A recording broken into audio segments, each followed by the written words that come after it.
Hey there, my name is Pravus, and welcome to an upcoming strategy game called Songs of Silence. This game advertises itself as a roguelite RTS, which I can kind of see, though I will say this game does have a lot more of an auto-battler feel to it with some Civilization Kingdom-style building mechanics, which actually works really well together in a surprising way. You'll see in just a minute. This game was featured during the Steam Next Fest, which obviously has since concluded, but I did record some footage, and this game intrigues me enough that I want to show it off for you guys. So let's go ahead and jump into the campaign mode. Our story begins with the fall of the kingdom of Erengard before the forces of the Purgatory and the Silence. This immediately is going to launch us into our first battle, and you can see immediately what I mean when I say this is a bit of an auto-battler. All of our troops are already positioned and attacking. We don't really have any major way to influence them, except for these cards down here. So for example, if I want to use this card and draw all enemies into a single area and then drop a star on them, we can do that and try to inflict a whole load of casualties on the enemy. We can also grant some invincibility over here so these guys last a bit longer, or maybe summon a few celestial forces to try and guard our back line. At the end of the day, though, this is just a tutorial fight in order to kind of get you a sense of how this is going to work. It is technically an unwinnable fight. You are going to lose. And with that defeat, we find that our kingdom has been ground into the dust, and we are now a people in exile, searching for a new home. Fortunately, there is a holy celestial bird who will guide our way. The bird leads us to the nearby kingdom of Elben, where we hope to find some help from an old friend. So there's the capital of Elben, and our army, under the leadership of Queen Lorelei, needs to reach that destination. What we can do is click on the army, and you can see that we have 10 movement points down here in the bottom left in order to move. Now, a fun thing about this game is if you use more than half of your movement points, you enter into a forced march state, which means you're not really paying attention to your surroundings and scouting, you're focusing exclusively on moving, and you're vulnerable to an ambush. So in this game, you always have to make the decision, do I want to take a slower but safer approach to an enemy, or do I want to just charge blindly ahead? In this case, I'm going to move slowly like so, 5 of my action points spent, and there we go, we see an enemy force already over here. We could go ahead and attack it immediately, or I could just go ahead and end this turn and let them come to me, which again is going to launch us into another fight. Our armies are already prepared and moving toward the enemy. There's not much I can do except for use these cards. For example, we'll drop a nuke on these guys over here, followed by relocate all my cavalry over in this direction to deal with their back line and their slingers, while my melee spearmen take care of their cavalry. There we go, that's a little bit better. The cards do recharge slowly over time, as you can see, so you probably will get to use them more than once, probably.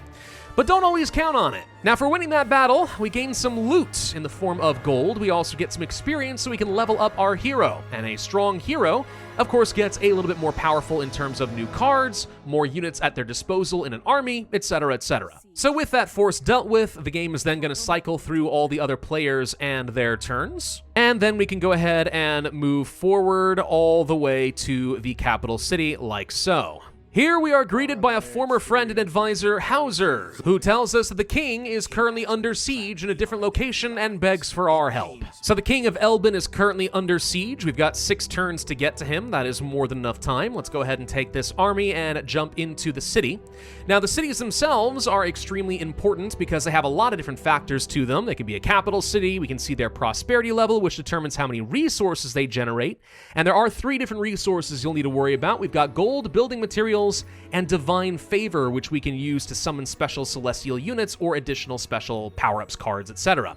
We've also got supply in a city, which is used to heal your units, so this is obviously very important. Fortifications, garrisons, etc., etc. And here you are able to either build new structures or hire up some additional units.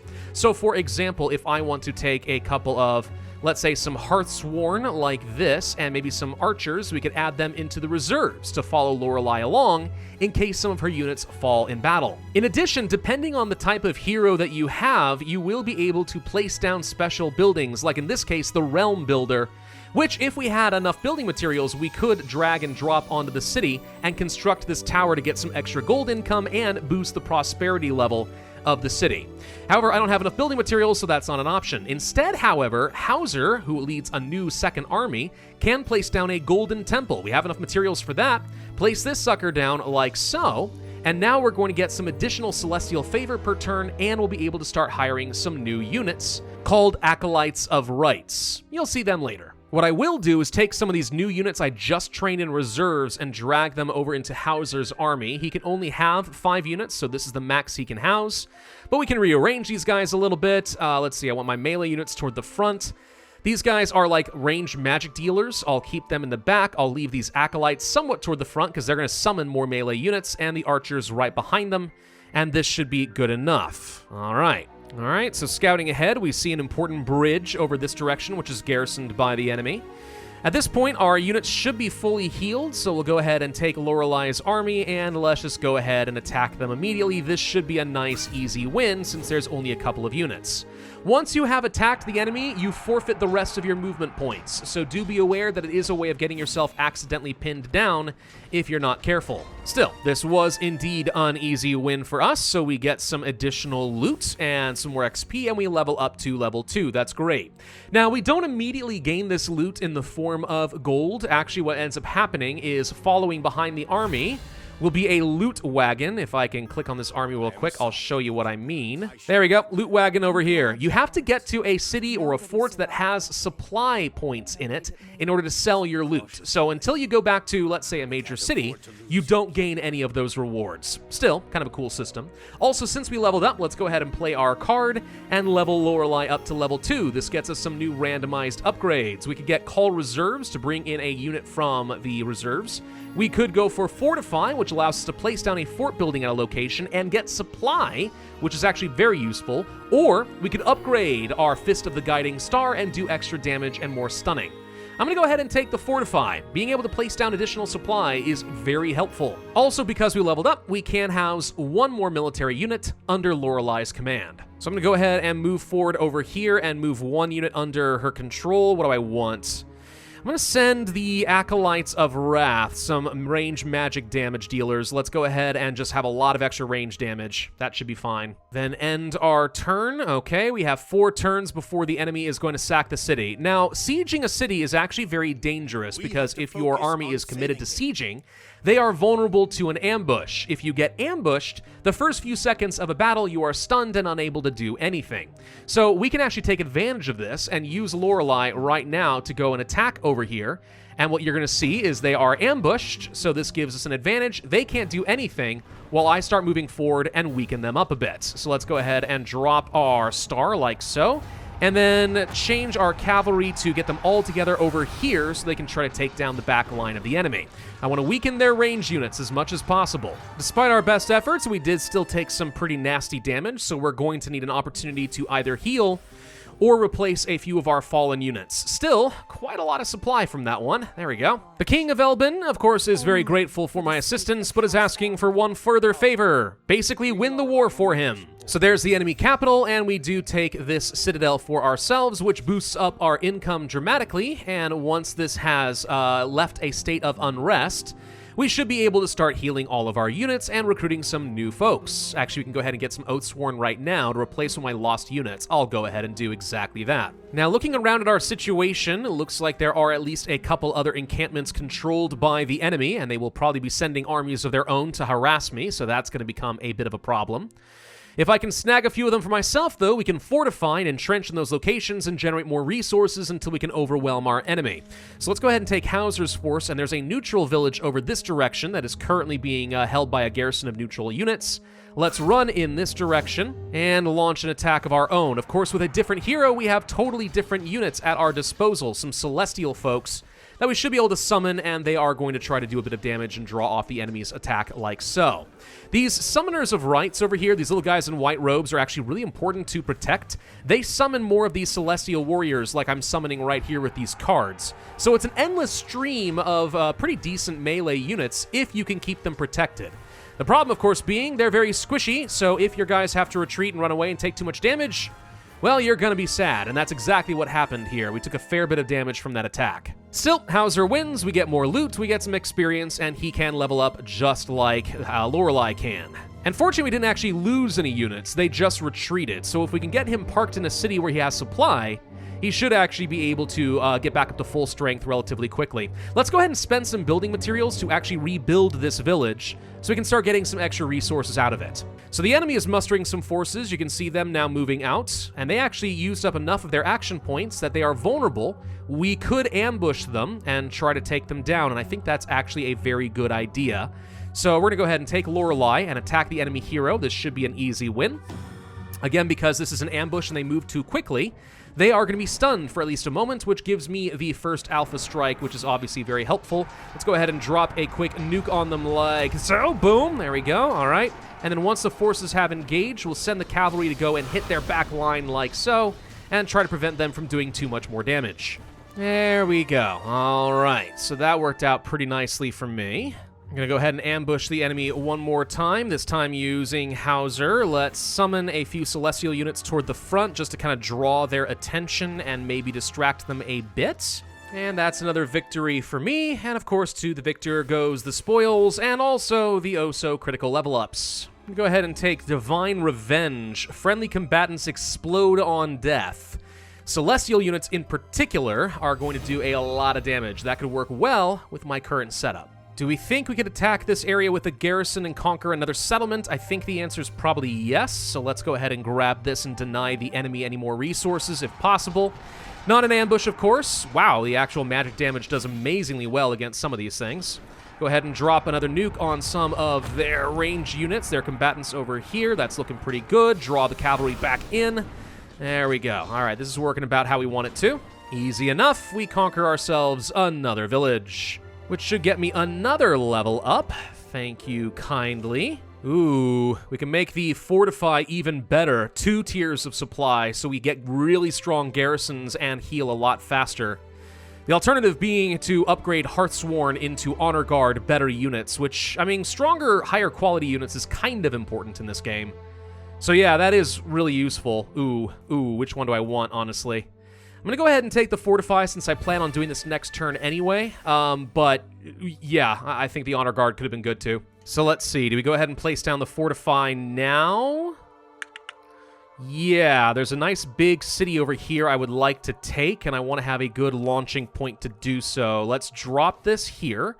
So now we've got this place fortified by a couple of levels. It should have some supply. I thought we were going to get 2 levels of that. Maybe you have to place the card down twice. Maybe that's all we just unlocked. Well, regardless, now we're able to heal up, which is nice. And I can afford to get myself a trebuchet in the back line so we can start raining death on our enemies. Great. We're under attack over here. All right, these guys may not have a hero, but they've got enough range units so they can do an absolute ton of damage. My slingers probably can't defend the bridge. Oh, that sucks. Yeah, these garrisons are terrible. All right, defeated there. We'll have to reconquer that now. This is a small bug, by the way. Hero's first name. If it's not led by a hero, the game does seem to get a little bit confused. That's fine. We'll just go over here and retake it. No big deal. Let's go ahead and place down the Realm Builder so I can get more gold, which means I can recruit more units. And what kind of units am I now able to get? The Rage Sworn, Elite Cavalry Knights. Yes, please. Let's see. We can go ahead and try to make our push over here. A little risky, but if I can get this, it's going to be a nice area to choke point to the enemy so they can't keep sending things down here to harass me and affect my larger economy. So we'll go ahead and lay siege, even though that is, as I said before, a very risky thing to do. The good news is the siege should end very quickly because we do have some trebuchets and a lot of units at our disposal. So if they're not able to ambush me right now, they may never get an opportunity. Oh, never mind. They were able to ambush me immediately. Well, what do you know? All right. Well, I mean, we'll take some losses, but hopefully it won't be too bad. There we go. That at least gets me up to level 4. So let's go ahead and level you up. I do think I'm going to need to bestow knighthood. I mean, I like the idea of being able to call in extra reserves, but yeah, let's go ahead and have the ability to get higher quality units. I'm going to need that for the final fight. And with the gates breached, we should be able to run into the city and wipe out the garrison, which should honestly not be that difficult as long as we protect our back line. Then I'll need a chance to just sort of sit back and heal for a little bit. There we go. Easy mode. All right, that's another important fort captured for us. We're now very close to being able to attack the enemy capital. Hauser is trying to warn me something here. It's like there's something you really need to know about the king. No, wait, I can't tell you. That's not what we normally call a good sign, you know what I mean? And of course, we're immediately under attack again. Yeah, sure, no, why wouldn't we? Wow, that's a lot of celestial units. Right, okay. I'm just gonna drop a star on them. Boom! I don't know, I hope that does the job. Maybe. Let's go ahead and swap a few units around with our secondary army. Honestly, half the time I think that's the point of a secondary army, is so you can easily funnel reinforcements from the city back to the main army so they have a chance at healing. That makes sense to me. And let's go ahead and upgrade these Hearthsworn using that card, which gets me some new Honor Guard units, so I've got even more cavalry, amazingly. And there are a lot of other things we could be doing right now that I'm so far ignoring as I go for the throat. There are, for example, some neutral factions over here, including some side quests we could do if I really wanted to go for a really tough fight in this area. Let's see, I know there's some neutral armies over in this direction. There's obviously some stuff behind the Fog of War we have not explored. All that could be relevant. What matters to me a lot more is finishing off the enemy. All right, here goes nothing. Let's lay siege to the capital. So they're now under siege. In 3 turns, we should be able to deal with them.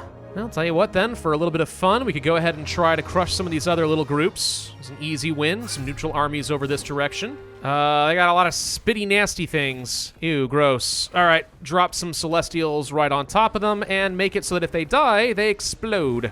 There you go. Crush that. Yeah, just little ways of farming out some additional experience. I'm trying to remember what game this reminds me of. It's not exactly Heroes of Might and Magic, but the same kind of idea of being able to funnel your units around, dealing with a lot of neutral armies and kind of creeps, generating more resources, capturing key cities. There's some similarity there, for sure. Okay, this should be ready to knock down the gates, which means we are now ready to make our move. Go get 'em, Lorelei! Oh boy, I got a fairly large army over here. That's gonna be fun. Right, let's try to hit some of their archers. I'm going to pull back a bit with my cavalry to defend my back line, because I've got mostly cavalry, and if I'm unable to defend things like my trebuchets, which it looks like is exactly what's happening right now, we're going to lose a lot of our potential damage. That's awful. Yep, there it goes. Great job, guys. Thanks for not being very helpful and letting all my good stuff die. So now I've got nothing but cavalry, huh? Great. And it looks like we lost. Wow. Okay. Thanks, Lorelei. I don't know if I just had a terrible composition or if my positioning was just really unlucky there. But they actually put up a pretty valiant defense. It's fine. Just to be safe, let's go ahead and run back in over here and once again lay siege with my secondary army so that they don't have an opportunity. Actually, we're attacking immediately. Oh, whoops. Forgot about that. Okay. Cool. Explode if you die, please. Well, that actually worked exactly how I wanted it to, and they immediately killed the enemy hero. Perfect. Thank you. Huh. What do you know? I mean, we lost most of our forces, but it turns out if you can keep summoning a bunch of celestial units and they explode upon death, these guys can actually win you some pretty decent battles. All right, not bad. Obviously, it could have gone a lot better, but I mean, like, overall, I'm going to go ahead and say not bad. All right, we conquer the city. It's going to be our new home, and as long as Elbin keeps his promise, we get to keep this kingdom for ourselves, and all shall be well. Guiding Star, forgive me, for I have sinned. Oh, Hauser. Oh, Hauser, what are you doing? Oop, I can see we're losing all of our locations down over here. Great, great. Nope, that's good. And, oh, Elbin's here to sneak attack me and take everything for himself. Man, it sucks to be betrayed. But all right, fair enough, I guess. It's a clever play, just evil. What's that, holy burb? There's a way to escape to the east? I mean, it seems to be surrounded by horrible, evil, demonic forces, but, okay. Well, for fun then, I'm gonna go ahead and pillage your city. Just, you know, screw you, burn it all down. And let's go ahead and run away. Right, so, lots of scary enemy units. Not loving what I'm seeing over here. Does seem like there's quite a lot of nasties to worry about. Boom, please, thank you. All right, everyone get down here and coordinate your attacks on the same units. And hopefully my archers can rain death on these guys before we get too overwhelmed. Good news is they seem to be slow like little zombies. And it looks like we are able to win the fight against the silence. Okay, a whole new threat we haven't had to worry about before.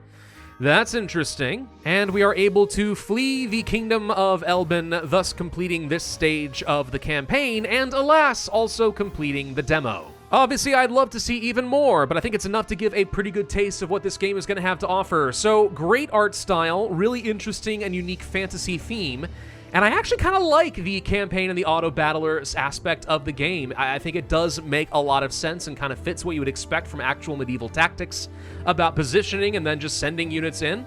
The cards certainly can make things quite interesting. I don't know. I think this game has a lot of potential. I'm looking forward to seeing how it's going to continue to develop, and that's why I wanted to bring it to you all's attention so you can add it to your wish list and see how it continues to develop. Thank you all for watching. I certainly hope you enjoyed this video. If so, I would ask you to hit that like button, leave a comment, subscribe, make sure you hit that notify bell for my future content, and I will see you guys next time.